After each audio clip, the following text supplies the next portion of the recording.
Hey gang, Zippo again. I'm going to go over real quick carburetor adjustments on a vertical shaft Briggs as opposed to a horizontal shaft Briggs. Carburetors are a little bit different. Same principle, but where things are is a little different. Ain't she just a thing of beauty? I'm so ready to put that back in my 728 and to get her rocking and rolling again. Got me a a tiller for it. It needs some parts, but got me a tiller for it, and I've got a mid-mount grater blade I can tuck underneath of it. I've got a 32-inch deck over at my buddy Chris's house yet to pick up and then to put it under it. We've got a snow blade, plow blade for the front. I think that's it. But that was what I started out with, was a little Broadmoor, and I had it for over 13 years. Loved that tractor. In fact, it dug my 4,000 gallon pond. Tiny little Broadmoor. So don't let those people with the big tractors scare you. These little ones can do some good hard work too. You guys might wonder, this bracket right here, that's what the front grill mounts to. So if it looked a little odd to you guys, that's what it is. But got her all painted up, prettied up, and ready to go. Now let's get on to the business at hand, the pesky little carburetor. Okay, let me get zoomed in a little bit here. We'll get the air cleaner off. Just got two screws holding the air cleaner on, so you're gonna take those two screws out.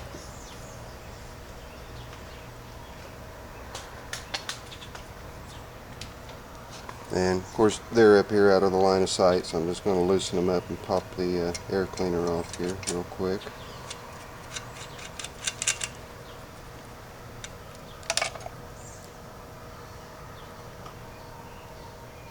Okay, now what you guys are looking at is the, can't hardly see my picture here. Okay, there we go. Just want to make sure I could see what was going on. You've got your choke here, and if you look on the body of your carburetor, it's going to say choke, and it's going to have an arrow. So this is closed and this is open. To make sure that that's right, and they usually always are unless someone has taken this off and moved it and reoriented it or something. You look down inside your venturi and you will see the choke opening and closing. Okay, and then beyond that, this screw right here, this is your idle set screw. So when you're throttled all the way down, this is to be turned in. Now this screw is made of aluminum. It will damage just as easily as the brass screws, so gently turn it down. In fact, it's knurled. You can turn it down by hand just until it seats, and then you back it off 1.5 turns. And then on the bottom of the bowl there's a brass knurled screw. That is your main jet idle adjustment. Helps with your air fuel mixture. And again, the same principles apply when you have no throttle on. If I pull the throttle up, you see it moving up and down, up and down, up and down. Turn this in until it bottoms out, and then turn it back in one full turn to open up the main butterfly just a hair. After you do that, that's your primary settings. You get your primary settings done, and then start the engine, leave the air cleaner off. It gives you easier access to your idle set screw and your main jet set screw, and you want to adjust them accordingly. At idle, you want to be, I believe it's 700 or 800 on these little engines. I'm not positive, so don't quote me on that. If somebody knows exactly, they can chime in and give me the correct idle number. If you can't set, and I've repeated this a couple times on other videos, but I'll say it again. If you run it and ramp up until you see your voltage regulator start to charge, I call that a good idle. If it sounds too high for you and you don't want to run it that high when you're just starting it up, then back it down. You don't want to run it too slow, because these are oil splash engines, and if the idle is too slow and you let it run that way for too long, the top portion of the cylinder and your valve train is not going to get proper lubrication because you won't be splashing the oil enough.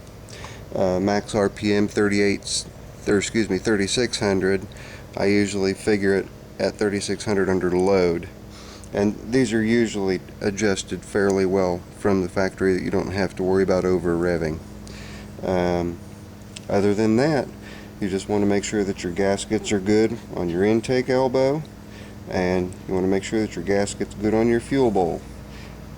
Now if you need to clean your carburetor, it's real simple too. Pull your idle set screw out, back this off a couple of turns, and then use a 7/16 spanner wrench or a socket. Pull that out, your fuel bowl will drop. When it drops, you'll see your float in there. Make sure your needle and seat's operating properly. Let the float lay down on its own, and make sure that the needle drops down. Push it up gently and make sure that the needle goes up with it. There's a little spring holding the needle to the float, and then a pin holding the float to the body of the carburetor, just like on the larger engines, on the horizontal shaft engines. So it's real simple, quick, easy, and basic. That is how these carburetors are initially adjusted, and then you just play with them. If you start getting sputtering or backfiring, turn it in. If that doesn't clear it, it makes it worse, back it out till you get a smooth idle on your idle set screw. And then when you've got the engine not under load, just throttled up, half throttle, what have you, adjust this until the engine smooths out. After that, throw her back together, take her out for a test spin, see how she does. Some engines, when they get warmer, need a little tweaking between cold and warm weather. That's normal. A carbureted engine, they're going to be persnickety that way. If you guys have any more questions, or if there's something a little more in depth with this carburetor that you'd like for me to do, just give me a holler and I'll be happy to accommodate. Thanks a bunch, guys. Talk to you later. Zippo, I'm out.